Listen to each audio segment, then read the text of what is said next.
algo que están dejando las actuales manifestaciones en Estados Unidos es también que están siendo exhibidos los grandes medios de comunicación, que son muy famosos, que supuestamente son muy imparciales, como el New York Times, pero lo cierto es que no lo son. Son armas del imperialismo yanqui. Y por ejemplo, recientemente se registró un escándalo allá en Estados Unidos porque se publicó un artículo de parte de un senador, Tom Cotton, que estaba insistiendo en que sacaran las tropas a las calles de Estados Unidos, lo cual generó una gran molestia de los editores y columnistas afroamericanos del New York Times, y esto generó incluso la renuncia del editor en jefe. Pero después esto ha provocado que un efecto de bola de nieve, ahora también se cuestione todo lo que ha publicado el New York Times, no solo en Estados Unidos, sino hacia afuera. E incluso se ha empezado a retractar el New York Times de una u otra manera de lo que pasó en Bolivia, porque finalmente es parte de lo mismo. Y entonces este efecto de bola de nieve ya empezó también a arrasar al Washington Post y a otros medios de comunicación que venden su prestigio, pero realmente son armas del imperio yanqui.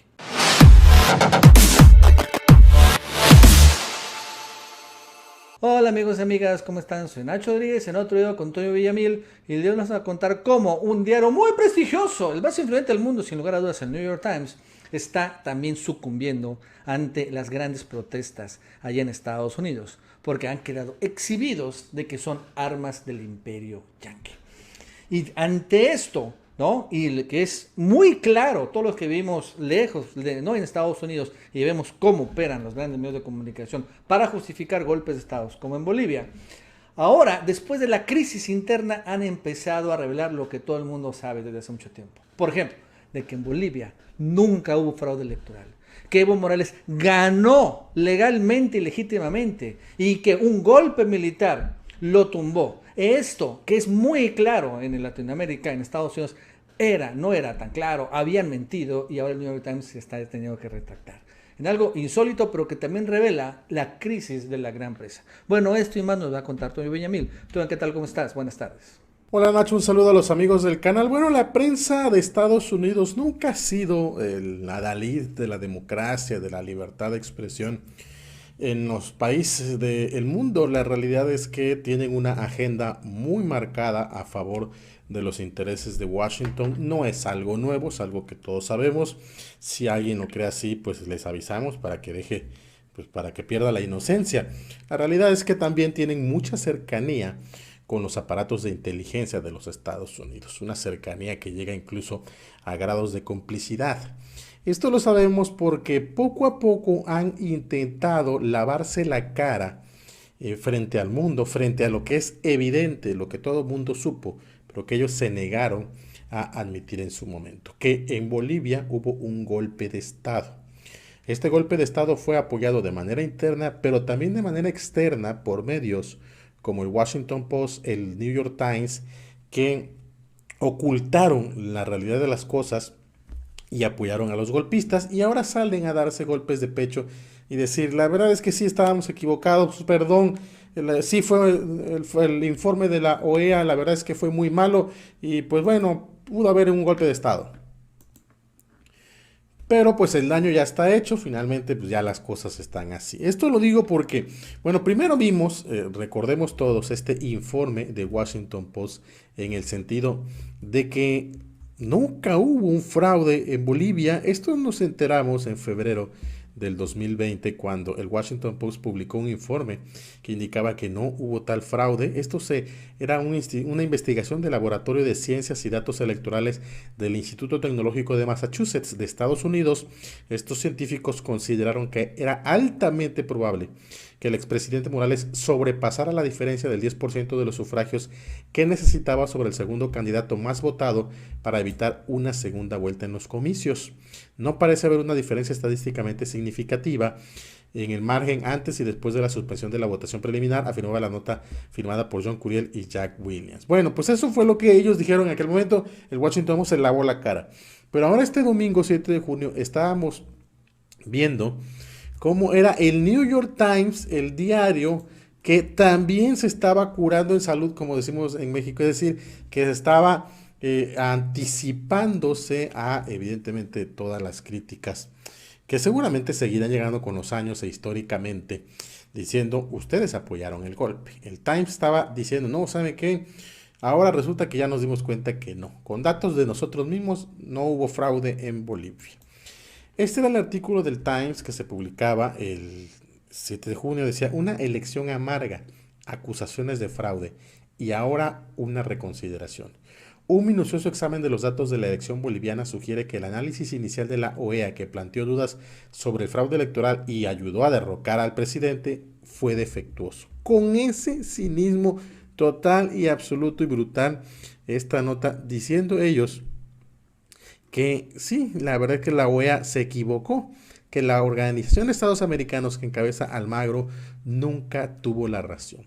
Decían ellos, ahora un estudio de investigadores independientes que utiliza datos obtenidos por el New York Times de las autoridades electorales de Bolivia descubrió que el análisis de la OEA era deficiente. Los investigadores descubrieron que la conclusión de que los votos a favor de Morales aumentaron inexplicablemente una vez que el conteo se reanudó estuvo basada en datos incorrectos y técnicas estadísticas inapropiadas. Examinamos detenidamente la evidencia estadística de la OEA y hallamos problemas con sus métodos, dijo Francisco Rodríguez, un economista que enseña estudios latinoamericanos en la Universidad de Tulane. Una vez que corregimos esos problemas, los resultados de la OEA desaparecen sin dejar evidencia estadística de fraude. Rodríguez realizó el estudio con Dorothy Krodnik, experta en política latinoamericana en la Universidad de Pensilvania, y Nicolás Hidrobo, estudiante de doctorado en la misma universidad y coautor de un libro de texto sobre métodos estadísticos avanzados. Su estudio es un documento de trabajo que aún no ha sido sometido a una revisión de pares. Así como lo están viendo, ciertamente los autores dicen que su análisis se enfoca solo en el análisis estadístico de la OEA sobre los resultados de la votación y no prueba que la elección haya sido libre y justa. De hecho, se documentaron muchos problemas con la votación, como que intentando más o menos matizar. Tremendo error. Ahora el Times está saliendo a decirnos lo que todos en América Latina sabemos, que fue un golpe de Estado avalado por la OEA sin ninguna evidencia científica y con un informe verdaderamente manipulado, que fue como la señal que necesitaban los golpistas por parte de Washington y de los Estados Unidos para dar el golpe. Esa es la realidad de las cosas. Y es que el Times está tratando de lavarse la cara en muchos temas, porque la verdad es que ha tenido una actuación bastante ominosa en estos días. Estábamos viendo hace poco que salió un artículo en el que llamaban a utilizar al ejército contra las protestas. Ese artículo indignó a todo el mundo. ¿Cómo es posible que un diario que se asume liberal de avanzada en los Estados Unidos llame a la represión brutal? Y ya ocurrió. ¿Qué ocurrió? Bueno, pues ya renunció el jefe de opinión del New York Times por permitir este artículo. Se trataba de la columna del senador republicano Tom Cotton, que fue una columna sumamente lamentable. James Bennett dimitió el domingo como jefe de opinión del Times. Esta renuncia, el editor fue el encargado de dar a conocer la dimisión y aseguró que ambos acordaron que era necesario un nuevo equipo para dirigir el departamento con una serie de cambios estructurales. Así es como lo están viendo. Y ya nombraron a la sucesora. Ese es el personaje que renunció, porque argumentó que no leyó antes de la publicación, que no leyó lo que había dicho el senador Cotton. La verdad es que el Times se plegó a lo que quería Estados Unidos. Publicaron el artículo llamando a la represión. Se vio muy mal en la sociedad, una crisis de credibilidad brutal, y sacrifican la cabeza del jefe de edición. Pero el Times demostrando una vez más todas las manipulaciones que siempre ha habido. Nacho, estamos al pendiente. Claro, hay que tener claro que también el New York Times no va a salir y de repente va a empezar a reportar de manera muy objetiva todos los hechos, o va a desmentir todas las veces que, por ejemplo, le ha consultado al Departamento de Estado o el Departamento de Estado y la CIA han ordenado que escriban artículos para justificar invasiones militares en todos los países. Por ejemplo, el New York Times fue el principal medio que justificó la invasión en Irak, sacando reportajes e investigaciones de las supuestas armas masivas que realmente nunca existieron. Aún así, de todos modos, sí revela que lo que está pasando en las protestas, que se está trasladando a las redes sociales en Estados Unidos y donde están siendo exhibidos estos medios, grandes medios de comunicación, como lo que son títeres de los neoliberales, que son nada más armas de los conquistadores, de los emperadores, del imperio yanqui, pues las obliga un poco, ¿no?, a ajustar. Entonces, Yo no dudo que vaya a haber tales cambios, algunos cosméticos en el New York Times, y donde también algunos tipos de artículos donde se retracten de lo más burdo y obvio, como por ejemplo el caso Bolivia. No creo y no veo que se van a retractar en el caso Venezuela, en donde todavía hay realmente en Estados Unidos, eso sí, una certidumbre tanto republicana como demócrata de que Maduro debe caer y que deben imponerse a Juan Guaidó. Sin embargo, en estas partes realmente lo de Bolívar fue sumamente desastroso, ¿no? Y sumamente burdo la defensa a los golpistas, la defensa de estos grandes diarios muy prestigiosos, pero que realmente, ¿no? Nada más como lo comento, sirven como armas de propaganda del Departamento de Estado y la CIA.